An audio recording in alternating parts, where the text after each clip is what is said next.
Hi, I'm Courtney Anderson with the City and County of Denver, and I work in the Office of Climate Action, Sustainability, and Resiliency, and my focus is on net zero energy for new buildings.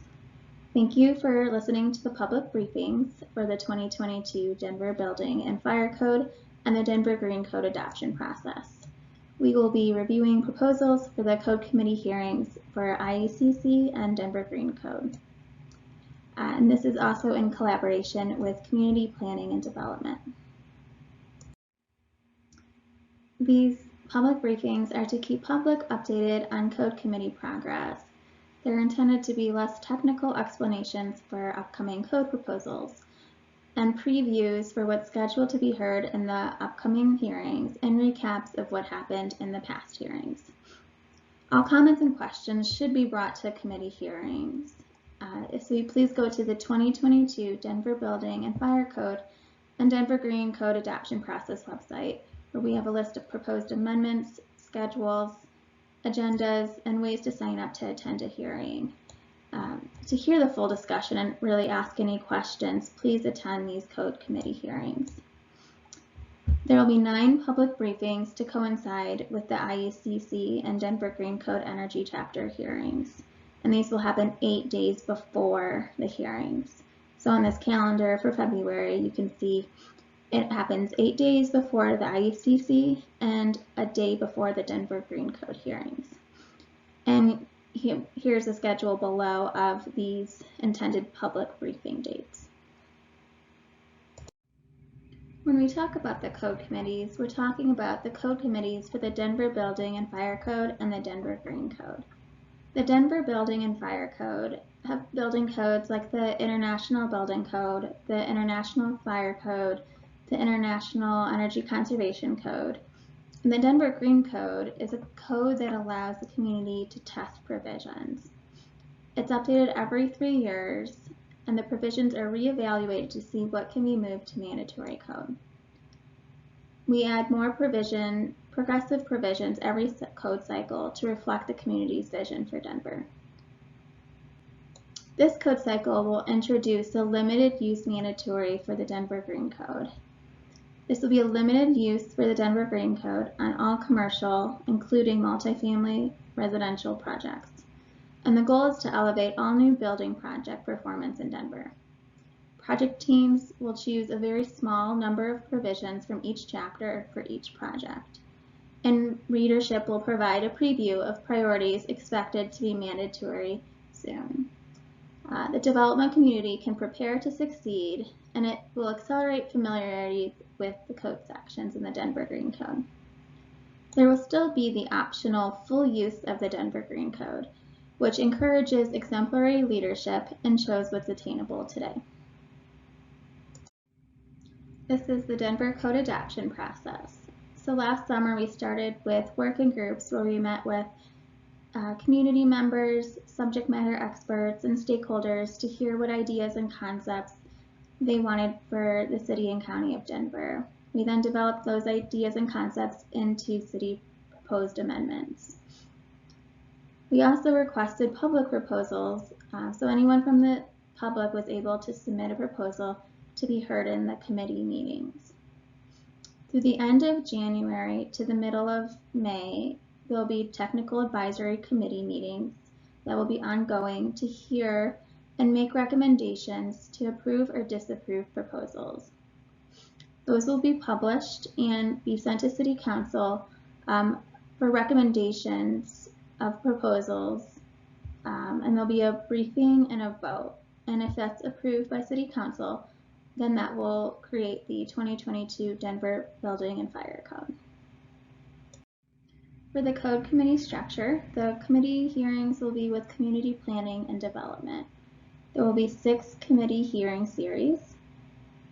First one being the International Building Code and International Existing Building Code, the International Fire Code, the International Residential Code, the International Mechanical, Plumbing, and Fuel Gas Code. And what these briefings will be focused on is the International Energy Conservation Code and the Denver Green Code Energy Chapters. That will be one series. And then the Denver Green Code non-energy chapters will be another series. There'll be 15 to 30 voting members of each committee series.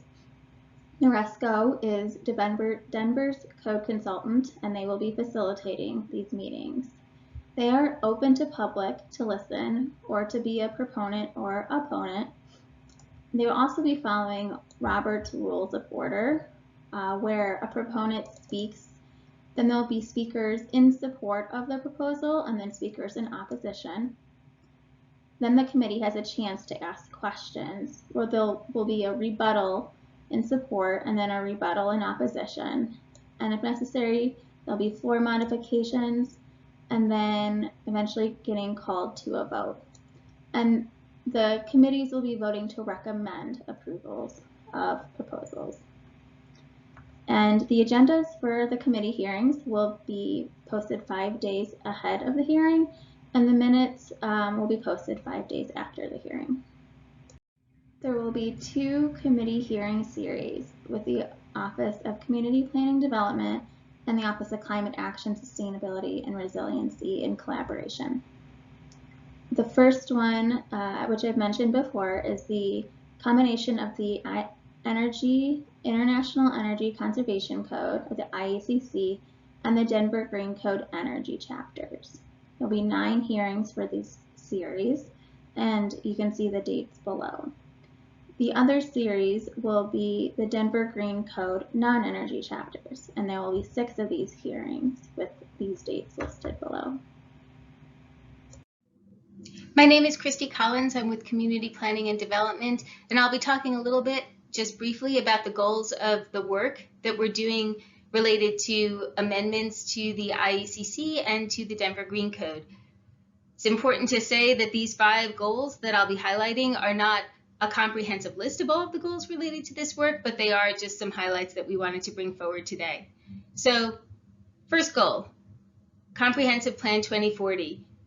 We aim to support the community in achieving this shared vision that has been brought forward through Comp Plan 2040. We want to support development teams in aligning new project outcomes to contribute directly and actively to this shared community vision, and to elevate the understanding that each property plays a significant role in shaping the holistic context that forms Denver as a city. No individual property exists in isolation. Second goal, energy related. Decreasing Denver's contribution to climate change, fundamentally essential. The planet is changing, and every community is responsible for slowing this down and softening this and mitigating this to every extent possible. This includes decreasing the negative impact of new development projects through operational energy use and the decrease of that operational energy use. Courtney will be talking a lot more about that, so I won't get much into that, except to say that it's not enough to just focus on operational energy, even though that's a hugely important factor. Embodied carbon ties directly to this, but even beyond carbon, there are considerations beyond resource-specific requirements that can significantly affect a project's impact, positive or negative, on residents in its neighborhood, in the community, in the city, in the region, and in the broader context. So, third thing, maintaining viability, making the Denver community nimble in the face of change. We aim to address immediate challenges to the longevity of Denver as a community and to the viability of our community here in this region, in this place, at this moment in time, with localized factors and potential for Denver's bigger positive impact considered. We'd like to empower the community to adapt and continue to address these considerations as they emerge in what's now a very rapidly changing world, and to support each other and keep the community strong through this. We'd like to start addressing biodiversity alongside of climate change, because biodiversity is a big global conversation and a big consideration. It's on par as a concern for us as a global community. Addressing biodiversity requires a holistic approach. We have to think about what lives where and what relies on what across Denver for survival. The ecosystem that we're part of, that supports us in being here as a community, is the ecosystem that we need to consider. And then we also need to consider what Denver does to support the surrounding ecoregions, and then also what role Denver can play in supporting those surrounding ecoregions. Water is also worthy of mention. It's a direct, immediate, short-term concern for Denver, obviously, probably on everybody's radars. also for the Intermountain West, the West as a whole, and frankly for the entire U.S. food supply. So addressing water considerations is of high importance. Changing our relationship to this resource, though, is going to require full community engagement and a change in perceptions, responsibility, and a commitment to living in balance with a resource that right now we're not in balance with. And then air quality, also a direct health concern for Denver residents today that we'd like to address. There are others beyond this list, but those are kind of some highlights. Fourth item on the list, maximum impact. Our goal is to make as much of an impact through these changes and updates to the codes as we can, not to only think about decreasing harm, but to help teams move towards considering Denver as a living, evolving city, one integrated, ever-changing whole system within which each property sits and plays a role in shaping the character of. So we'd like to tap into the unique potential that each property carries to positively impact that integrated whole. The goal is to help project teams start looking at projects as part of that context and not as isolated pieces, because no project, no property exists in isolation. Our Denver neighborhoods and community don't exist in isolation either. They're part of a greater regional system where the different parts and pieces act symbiotically. And then the fifth point to mention is that we're focused on changing process and thinking, not only changing stringency of specific requirements that relate to single resources or single areas of performance on projects. We're just scratching the surface on this evolution in 2022, but we expect this conversation will grow. The goal is to bring residents, to elevate resident perceptions and awareness so that residents become actively engaged and aware of the resources and ecosystem that support our continued existence in Denver, so that we can get to a point where we're actually living in balance with those resources, keep ourselves nimble for change, and evolve the preferences that have led to the imbalances that exist just from the core. So not just mitigate the damage done, but get to a point where we're choosing differently and we're choosing balance for longevity as a community. The contribution of a project doesn't stop with that project as a single thing and a single deliverable. The contribution of the project is really much greater when we consider what it can inspire in terms of the coevolution for all of the years that it remains in place, the coevolution of residents and the ecosystem through engaging the residents and visitors to become positive contributors to the health of the changing community system. So in service to these goals, the expectation is that with adoption of 2022 updates to the Denver Green Code and to the other I codes, very limited mandatory use of the Denver Green Code will be introduced for all commercial projects. We'll be reviewing the goals of our work for net zero energy by 2030. Homes and buildings account for 64% of Denver's greenhouse gas emissions, 15% in residential, and 49% in commercial, multifamily, industrial. And by 2050, about 40% of our building stock will be new construction. So we need to decrease Denver's contribution to climate change by increasing the efficiency of our code now. This is fundamentally essential because the planet is changing, and every community is responsible for slowing this to every extent possible. Denver's path to net zero energy by 2030 started with the framework in the Net Zero Energy New Buildings and Home Implementation Plan. And this is a path to achieving net zero energy as a whole community, where there's different solutions based on different building types. So there's different targets for commercial, for multifamily, for residential. And as we move forward, we'll be taking into consideration that Excel is committed to the grid being 80% renewable by 2030. And as we're talking about net zero energy, it's helpful to review the definition of net zero energy for Denver. So it's a new building or home that's highly energy efficient and fully powered from on-site or off-site renewable energy. And there's really 4 pillars to this, and this is how the proposals will be organized as you hear them in the committees. The first one is being highly energy efficient. So having target energy use intensities, or EUIs, for commercial buildings, or target energy rating index, ERIs, for homes. The second is having an all-electric building. The third is being powered by renewable energy and electricity, so combinations of on-site and off-site renewables. And the last pillar is being providers of demand flexibility for the grid, so things like battery storage and grid integration.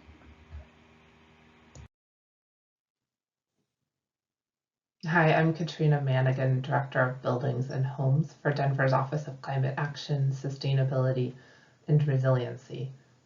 The Energize Denver Ordinance regulates existing commercial and multifamily buildings' operational energy performance, not single-family homes. A little history about the ordinance. In January of 2021, the city formed the Energize Denver Task Force and charged this diverse group with designing a building performance policy for Denver that improves health and equity, creates jobs, and brings existing buildings to net zero energy by 2040. The group reached full consensus on their recommendations to the city, and the task force included representatives of offices, apartments, condos, warehouses, hotels, Xcel Energy, energy producers, affordable housing, tenant and nonprofit experts, labor unions, and environment and clean energy experts. The Energize Denver performance requirements cover buildings over 25,000 square feet and would require all large buildings to improve energy performance on average 30% by 2030. They do this by setting a long-term performance target measured through energy use intensity, or EUI, for each building type. Every individual building will have its own trajectory to achieve the target for its building type, with binding 2024 and 2027 interim targets. Solar will be fully credited towards energy use. And I'll note that 15% of existing buildings and the vast majority of new buildings should easily be already performing better than the final targets that will be set. And these high performers shouldn't need to do anything under the performance requirements. Small buildings, 5 to 25,000 square feet, will have to complete a lighting upgrade or install or buy solar to meet 20% of the building's energy usage starting in 2025. The second part of the Energize Denver Ordinance are the renewable heating and cooling requirements. These require that all commercial and multifamily buildings partially electrify space and water heat upon replacement of those systems when cost effective. And the requirements phase in as follows. On January 1st of 2023, the building code will be updated so that permitting is equal for a heat pump and a gas system. Today, permitting a heat pump is harder than a gas system. On January 1st of 2025, the building code will be updated so that heat pumps are required upon system replacement for easy to electrify space and water heating systems, such as furnaces, rooftop units, and individual water heaters. And on January 1st of 2027, the building code will be updated so that heat pumps are required upon system replacement for harder to electrify space and water heating systems, such as boilers. Shifting to renewable heating and cooling is not only important for the climate, but also to improve equity and safety. We know that gas equipment fails carbon monoxide tests in 40% of low-income apartments and condos in Denver today, and 95% of these do not have carbon monoxide detectors. In summary, the Energize Denver Ordinance will result in an 80% reduction in existing building emissions by 2040.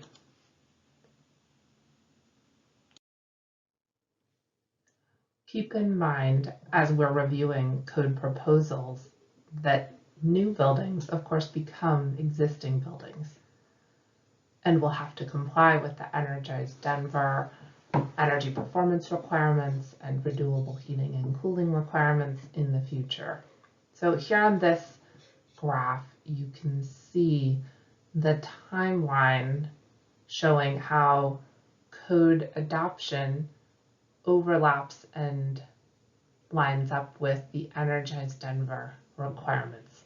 So starting on the left, what you see in red is the years when new buildings will still be receiving a certificate of occupancy under the 2019 Denver Building Code. So while they may only be permitted under that code through the end of 2022, they will continue to be built and get that CO and become occupied through 2024.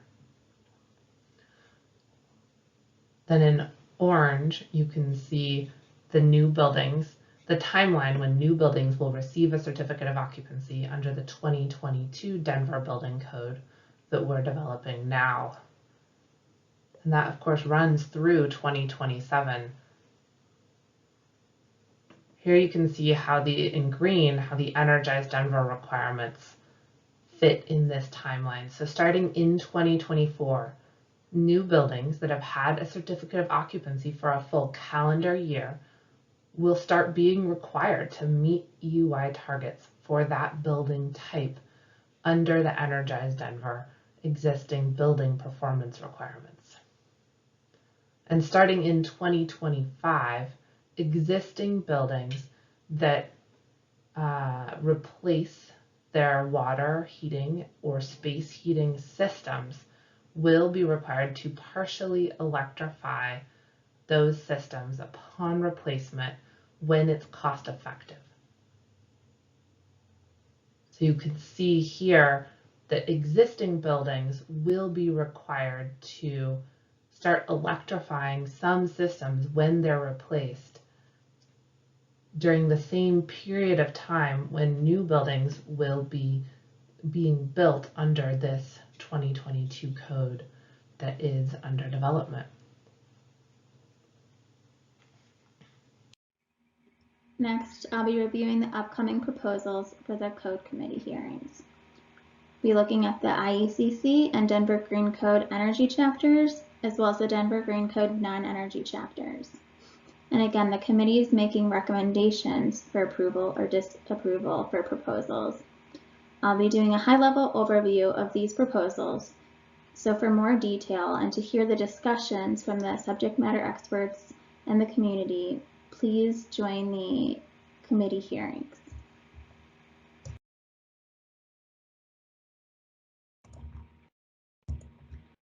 Now I'll be reviewing the proposals for the upcoming IECC and Denver Green Code energy hearings and the Denver Green Code non-energy hearings. These are my notes and summaries of the proposals taken from the reason statements and the overall body of the proposal. For public proposals, I've done my best to not change the intent of these proposals. To read these in detail, please visit the 2022 Denver Building and Fire Code and Denver Green Code Adoption Process website, where we have a list of proposed amendments. To hear the full discussion and ask any questions, please attend the Code Committee hearings. And you can see there's a breakdown on the website of each of these proposals. So the first proposal is proposal number 14 about C402 mandatory minimum insulation. This proposal establishes mandatory minimum insulation requirements for opaque assemblies, so not glazing, by construction type, that are used as a backstop. This limits the amount that projects can trade off envelope efficiency for other measures. Currently, projects can comply with this standard with minimal insulation level performance method. This proposal will improve performance by ensuring a minimum level of insulation is installed. And here on table C407.4.1, you can see the different levels of U factor requirements by component and assembly type. The next proposal is a public proposal about C402.5.11 about operable openings and evaporative cooling. So this proposal adds an exemption to the operable openings interlocking section. As they state, evaporative cooling is 100% outdoor air.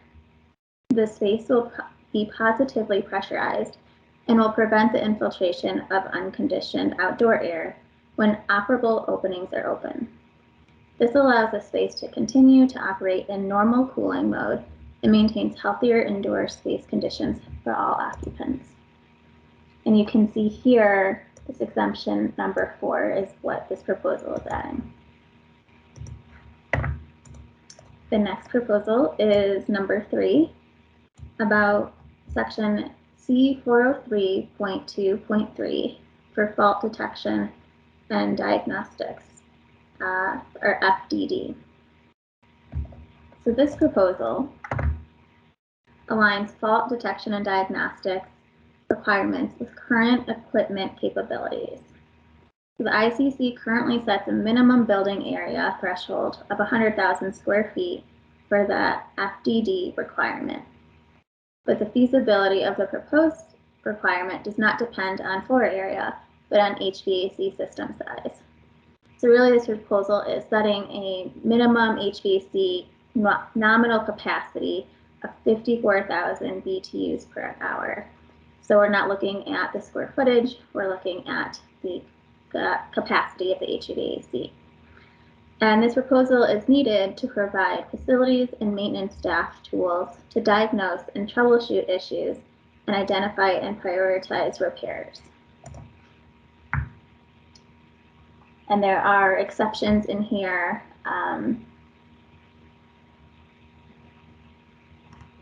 such as the warehouse building with heating only system. The next proposal is also a public proposal. This is P12.2, and this was submitted by Michael Fulton. And the previous public proposal was also submitted by Michael Fulton. This proposal is about section C403.3.3, HVAC equipment air source heat pump.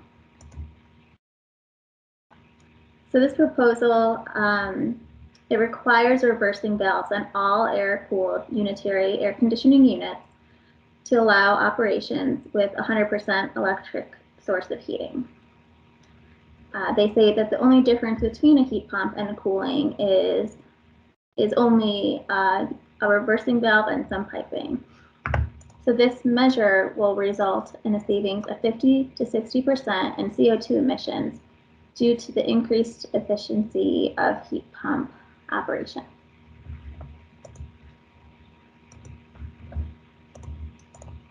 The next proposal is also submitted by Michael Fulton, and it is proposal P12.3 about C403.7.4.2 for spaces other than non-transient dwelling units. And this proposal clarifies a previously submitted and approved 2018 code amendment where a row was added to table 1 for exhaust,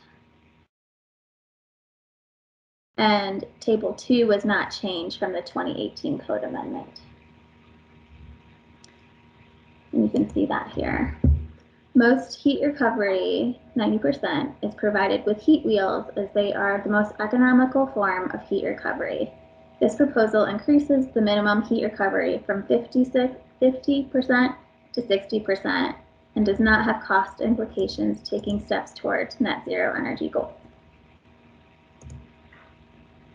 The next proposal is also a public proposal from Mike Fulton. It's about section C403.8, fans and fan controls. And this is for an intermittent bathroom exhaust system. The power shall be provided through an automatic shut-off timer switch with a maximum time limit of 30 minutes. And the goal of this is to reduce energy consumption and unnecessary infiltration in buildings.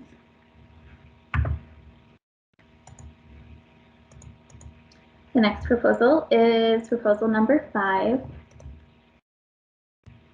about section C403 8.1 about allowable fan power. So this proposal revises the fan power allowance for systems that provide heating, cooling, and ventilation. And by reducing the pressure of ductwork, the fan system can achieve a significant energy savings. This is especially important for smaller systems with constant volume fans that currently do not have requirements for fan power. The energy saving benefits are great for systems that are continuously operating to provide ventilation. And there's a resiliency benefit because even if the rooftop cooling and heating equipment is replaced, the ducts will commonly also remain in place. Next proposal is proposal 57 about section C403.5 economizers. This increases the cooling system efficiency by requiring economizers on a smaller capacity systems and requiring those economizers to minimize compressor operation when free cooling is available. So this increases the efficiency of cooling systems when outdoor air temperatures are mild, allowing more systems to use free cooling with cool outdoor air rather than through the compressor-based cooling equipment. And this is a proposal that moved a requirement from the Denver Green Code to the IECC. And the change to the Denver Green Code will align the Denver Green Code with this revised IECC economizer requirement and removes any unnecessary exemptions. Proposal 39 about section C405 3.2 about LPDs or lighting power densities for IECC and Denver Green Code. And this proposal reduces allowable lighting power in buildings to keep pace with improving efficiency of lighting systems. The improvements in lighting efficiency and in lighting design allow for the further reductions in the allowable lighting power. You can see that in table C405.3.2, those reductions. The next proposal is a public proposal submitted by David Carlson. And it's about section C405.3.3, lighting for plant growth and maintenance. And this proposal removes requirements for listing or testing by a certified OSHA nationally recognized testing labs, or NRTL. And this proposal author says listing standards for luminaires by an NRTL addresses safety issues and does not relate to energy conservation issues. And this requirement should not be included in the IECC. Including this requirement for NRTL, the author believes it's probably infringing on provisions in other codes that allow for alternatives and exceptions to an NRTL listing.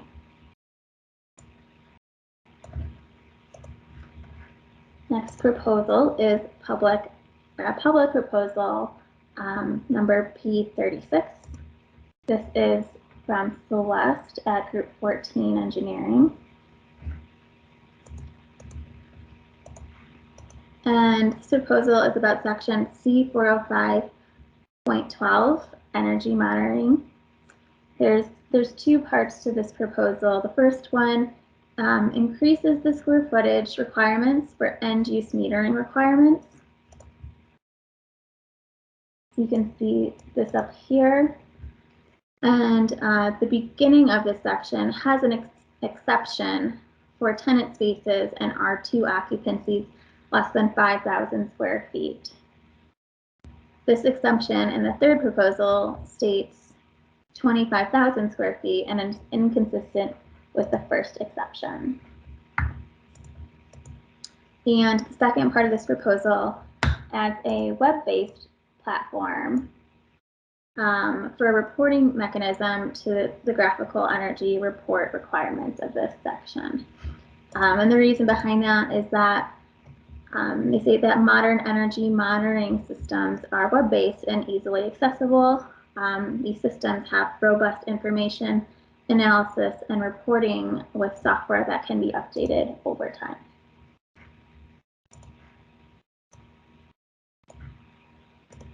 One second while I switch my screen.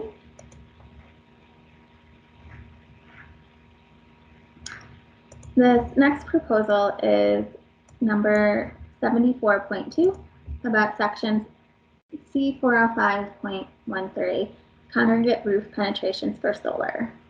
And this proposal adds a requirement for solar-ready buildings to ensure that there's adequate roof area and solar access for future rooftop PV systems that are free from obstructions and have sufficient distance from any commercial rooftop equipment. This proposal also requires that designers specify allowable loads on commercial roofs. PV panels, racks, and mounting hardware typically weigh less than 4 pounds per square foot, which can be accommodated by most standard commercial roofs. And this proposal is needed because newly constructed commercial buildings do not typically allocate roof space for future PVs.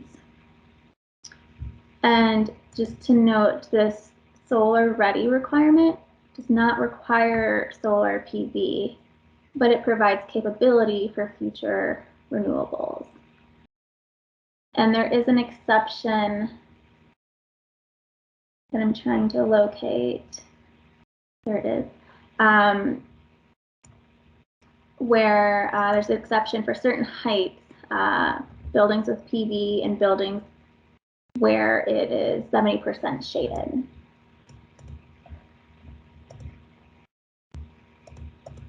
The next proposal is number 83 about section C403.1.2 and large energy use and water use for building restrictions.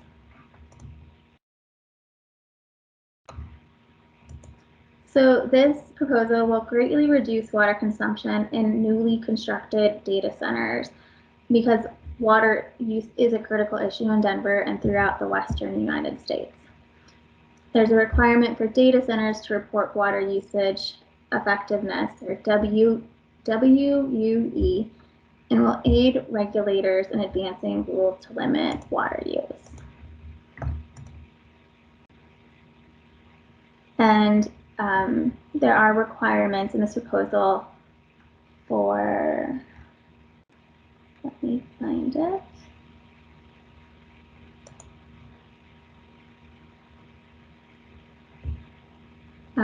For any communication to be adiabatic. And number 4 here, evaporative cooling towers used in data centers shall use only non-potable water.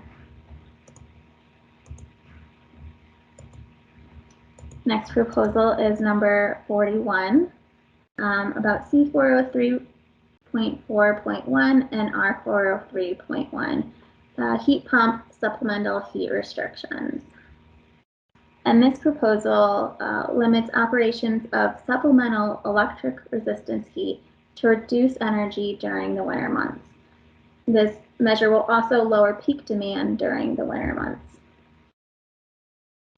And this proposal, because many thermostats used with split systems, a lot of those being in multifamily or hotel spaces, have a wide variety of control settings to adjust your user comfort. For example, the EcoB has a setting that enables supplemental electric resistance heat whenever the space temperature is more than 2 degrees Fahrenheit below the thermostat setting, which is commonly kicked on by occupants. This proposal would address that thermostat manufacturers can easily adjust these default settings on thermostats to address these issues, since users are not likely to adjust these settings.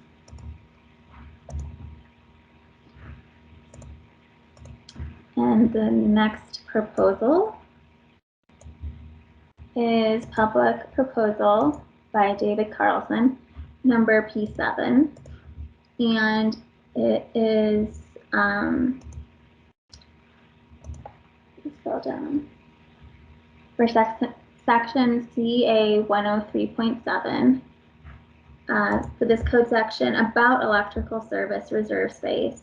This proposal wants to remove the restriction about placement on the panel and allowance for interconnections to align with the NEC, which is the National Electrical Code. Proposal number 24.1, which is also a public proposal by Robbie Schwartz, is about section C105 for third-party inspection agencies. And this proposal better defines the relationship between an approved third-party inspection agency and the code official. It defines a path forward for third-party inspection agencies and jurisdictions to work together with provisions about the authorization of approved third-party inspection agencies, which you can see here, the approved third-party inspection scope, and approved third-party inspection reporting requirements. And the last IECC and Denver Green Code Energy proposal that will be slated to come up is public proposal P45. This is at section C505 and R505, the change in occupancy. And this was submitted by Michaela at the City of Denver. And this proposal clarifies the change of occupancy requirements in Chapter 11 of the IRC and the commercial and residential provisions of the IECC. It adapts Denver's amendment to Section C505 of the IECC and modifies it to address a change in use or occupancy when a structure goes from IBC structure to an IRC structure and vice versa. So the reason behind this is the City and County of Denver encourages the reuse of structures. And in Denver, we often see IBC occupancies convert to IRC. The current provision places a hardship on applicants that choose or are considering to reuse a structure. For example, a change in occupancy from IBC lodging to a dwelling unit would require an applicant to comply with the requirements of the IECC for new construction. The structure would be required to meet all of the mandatory provisions of the IECC. So this proposal clarifies that the IRC uses would be in the same energy demand category as the IBC R occupancies. And this will just really provide clarification where there's a change in occupancy from an IRC to an IBC occupancy. And that is all of the proposals for the IECC and Denver Green Code Energy Committees. Again, to hear them in more detail and to hear the conversation, please come or listen to the public hearings that will be upcoming next week.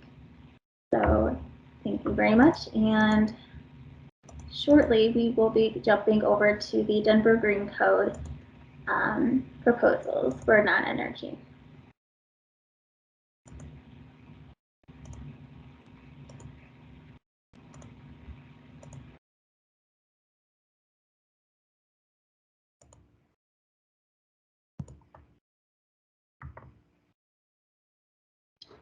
So next, we're going to go over the Denver Green Code non-energy proposals scheduled for the first committee hearing. The first proposal is number 17 about the ecological impact statement. So this proposal drives development projects to consider impacts on site, neighborhood, city, and regional ecological systems and existing infrastructure and community occupants. It requires an ecological impacts assessment, so documenting the existing site conditions and impacts that the project will have on site, as well as community engagement inventory and integrated project approach narrative. There are no stringency requirements, but it encourages thoughtful design that is supportive of Denver's climate, sustainability, resiliency, and equity goals. And Denver has defined progressive goals in order to preserve the city's ecology and identity as a place with a high quality of life. This framework is a starting place for driving new ways of approaching projects holistically down the road and sets the stage for adding stringency requirements later. Future code cycles will require greater creativity and innovation in each of the 7 topics. And you can see the 7 topics here, starting with topography, hydrology, climate, vegetation and animal habitat, soils, human use, and human health effects. These can also be found in Lead for New Construction version 4, and it includes a credit which outlines these 7 topics. The next proposal is proposal number 26 about only walkable turf grass. So this proposal will limit areas where new turf grass can be installed for new construction projects. And if it's selected, it'll mandate non-functional turf be removed or replaced with water conserving native landscape for alterations, additions, and adaptive reuse projects. Turf is typically a high water demand plant material, and by limiting locations for turf, this result will be significant water savings. Turf is still acceptable to be installed when it meets the functional need. So this proposal creates requirements around where turf can be placed so that it becomes functional landscaping and limits high water planting use types.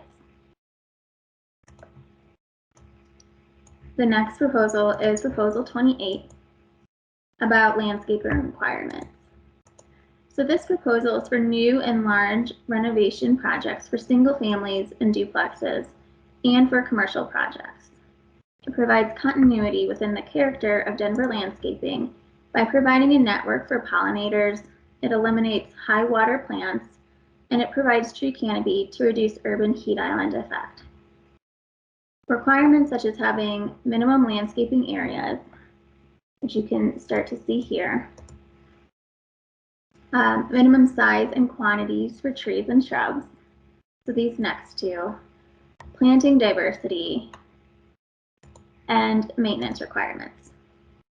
And a careful balance was created to give homeowners design ability and create consistency with public landscaping and best practices. And neighboring cities were studied, such as Lakewood, Golden, and Colorado Springs.